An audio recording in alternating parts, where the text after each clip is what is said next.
40,260 crore. That's how much Tata Teleservices owes to its lenders, the beleaguered telecom operator, which could be in a position where the group decides to shut it down this financial year, although they have not confirmed that that is the preferred option.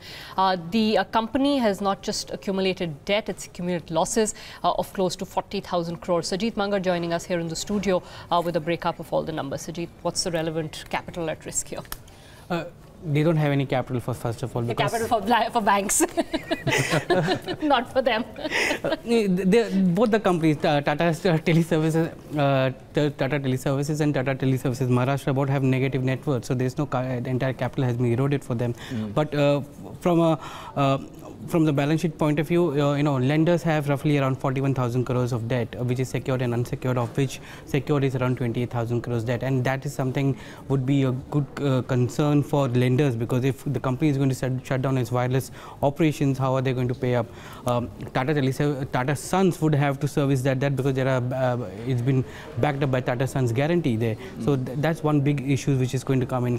As I said, accumulated losses are more than 40,000 crores. Again, that's a concern. There has been the group as a whole, and through various funding activities, they have invested close to 50,000 crores in the last 2 decades in these two entities. Tata Teleservices Maharashtra operates in Maharashtra, Goa and Mumbai, while Tata and TTSL operates rest of the India. So they are there, but the biggest issue which we had also flagged off a day back, and Swami did an article on that as well, was they don't have enough spectrum to manage the scale it up, and so it would, and as Chandra has already pointed out, that they would need at least 50,000 to 60,000 crores of infusion to ensure that they scale it up to a level where it can be competitive enough. And so the other option is to wind down the operation of wireless, which they have already begun as per reports. The Tata Sons or Tata Teleservices, they don't respond to our queries there, but the concern still remains at the lenders front, where how the lenders are going to recover this money, and if wireless operations are going to be wound down, the only other operation which is left is a stake in power company, which is ATC. Again, ATC has flagged off a concern there, saying that you have a contract for more than 6 years with us, as per the agreement when you sold 51% stake in Vyom, which is a passive telecom infrastructure. So you cannot get away from that contract, because so you mean the lenders will get a stake in the power arm? Is that what you're saying? No. The lenders don't. The ATC, Tata Teleservices, had a majority stake in Vyom, which was a telecom passive infrastructure arm. Correct. They sold it off to ATC, 51% stake, and they got a good amount of money for that. They still hold nearly 33% stake, which is valued at around 4,000 crores. So that's one thing which is at where they can raise money.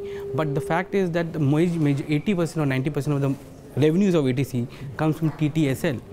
So if wireless operation shuts down, this stake is valued as nothing, because the revenues just go off for ATC as well. So that's a concern which is ATC has raised, because the deal with ATC happened in April 2016, and it's valid for next 7 years. So the revenue is at risk for ATC as well there. So there are creditors or other stakeholders who are going to object to a winding down of wireless operation. It's not going to be an easy job for Tata Sons to wind down the wireless operation.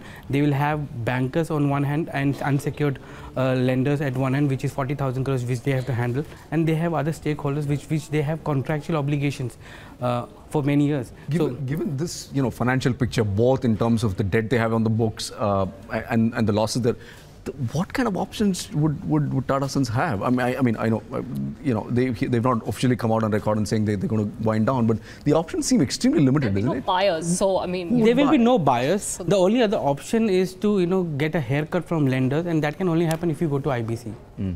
A Tata company and IBC, they don't want to hear that. They don't want to hear that at all. All right, thanks, Sajeet. This is a story which we will continue to track. It's an important one.